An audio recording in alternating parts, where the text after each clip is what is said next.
Hey guys, so today I just kind of wanted to talk to you about my journey with parkour, how I got into it, how I kept it up, how it's benefited me, and what I kind of hope it to be in the future, and how I can use it to benefit other people as well. So without further ado, let's get started. I kind of started doing parkour 2.5 years ago. I was watching random videos on YouTube and I came across this video of a guy named Ronnie Chalvez, and he was doing some really cool tricks and stunts and stuff like that, and I just thought it looked really awesome. Now, at first I was just kind of watching like, oh, that's cool.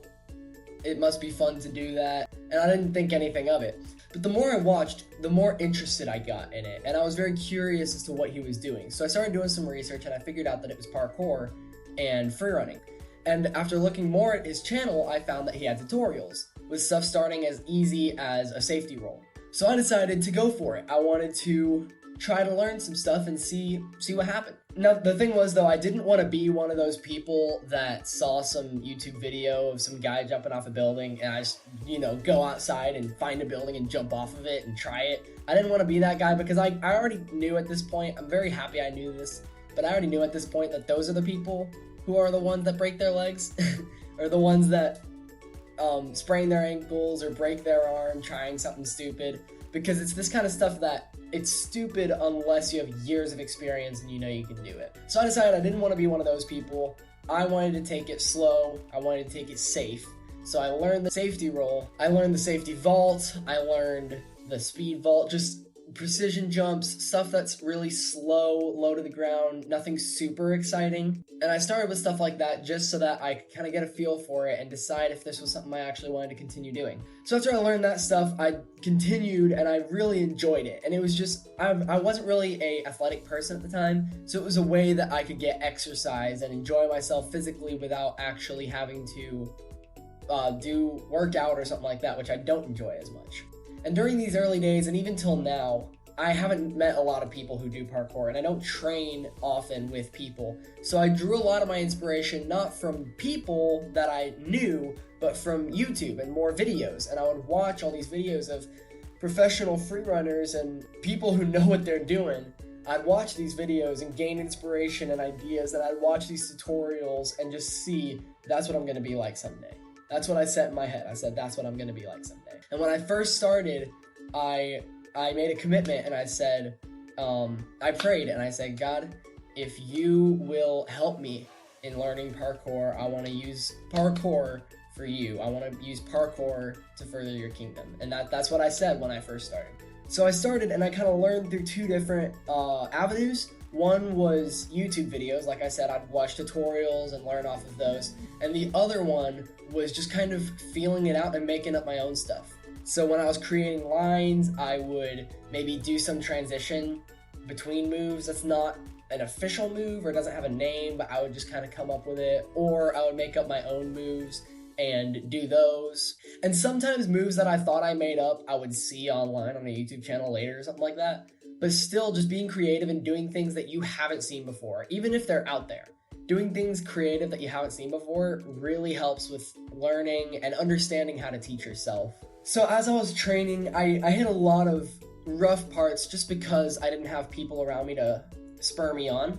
And it was really hard and really challenging. But the way I kept going was, one, I kept watching videos and getting inspired by people who are just so good at this sport. And two, I would constantly challenge myself to try new moves, to learn a new something, to create this line, and then I would create a line that was too hard to complete in one session, and then I'd practice it for multiple sessions or something like that. So I'd have a multi-session goal in mind. And then also I would just play around and have fun and have maybe entire sessions where I don't learn anything new. I just take tricks that I really enjoy doing or find really fun or satisfying and make lines out of them and just have fun with it and create maybe a game or something like that. Just something that's more entertaining than it is challenging, and that would kind of help me remind myself why I'm doing this, because it's satisfying, it's fun, and because I want to understand the way that I move, the way God created me to interact with my environment. So parkour has benefited me in all sorts of ways. In my life, there's not a lot of stuff that kind of sticks around for a very long period of time. A lot of people come and go. I've moved multiple times in my life, and people are really important to me. So a lot of things that I hold kind of dear only lasts a few years, generally speaking. So parkour for me was a mental thing. I could hold on to it as long as I wanted to, and as long as God would let me. So I knew that it would be there so that it would always be there when I was struggling, and I could go and I could do something I loved and be satisfied and kind of put everything else away, put the disappointments of life, the frustrations, forget about those people who were driving me up the wall, and just do some parkour, learn a new trick, something like that. On top of that, through learning how to quickly correct mistakes and save myself if I fall or something like that, my reflexes have grown significantly. And for you gamers out there, those reflexes have helped me a lot with responding very quickly to unexpected situations in video games, namely first-person shooters.